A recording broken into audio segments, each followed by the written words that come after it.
পুজোর পরেই পশ্চিমবঙ্গের রাজ্যে সভাপতি পরিবর্তনের পথে হাঁটতে চলেছে বঙ্গ বিজেপি। দলের শীর্ষ নেতৃত্বের কাছ থেকে এমন সম্ভাবনার কথা সৃষ্টি হয়েছে। কিছুদিন আগে স্বরাষ্ট্রমন্ত্রী অমিত শাহর জরুরি তরফ পেয়ে দিল্লিতে ছুটে গিয়েছিলেন বিজেপির রাজ্য সভাপতি সুকান্ত মজুমদার এবং পশ্চিমবঙ্গে বিধানসভা বিরোধী দলনেতা শুভেন্দু অধিকারী। অমিত শাহর সঙ্গে তাদের দীর্ঘক্ষণ বৈঠক হয়।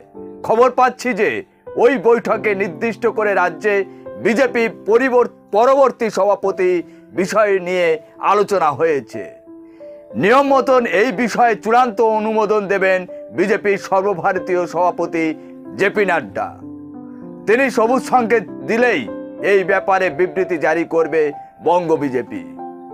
অমিত শাহর সঙ্গে সুকান্ত মজুমদার ও পশ্চিমবঙ্গে বিধানসভা বিরোধী দলনেতা শুভেন্দু অধিকারীর জরুরি বৈঠকে বিষয় নিয়ে অবশ্য মুখে কুলুপ এঁটেছে বঙ্গ বিজেপি। দলের পক্ষ থেকে জানানো হয়েছে শুধুমাত্র সাংগঠনিক বৈঠক হয়েছে। সুকান্ত মজুমদারের পরিবর্তে রাজ্যে বিজেপি সভাপতি হিসেবে যাদের নাম ইতিমধ্যে আলোচনা শুরু হয়েছে তারা হলেন সাংসদ জ্যোতির্ময় সিং মাহাতো, জগন্নাথ সরকার এবং প্রাক্তন কেন্দ্রীয় মন্ত্রী দেবশ্রী চৌধুরী। খবর পেয়েছি এই তিনটি নাম নিয়ে অমিত শাহর সঙ্গে বঙ্গ বিজেপির নেতৃত্বের বৈঠক হয়েছে।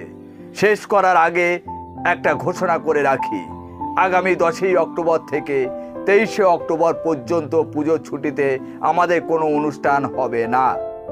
পুজো ছুটিতে আমি নিজেই বাইরে বেড়াতে যাচ্ছি, তাই আগামী 24শে অক্টোবর থেকে যথারীতি নিয়মিত অনুষ্ঠান আবার দেখতে পাবেন।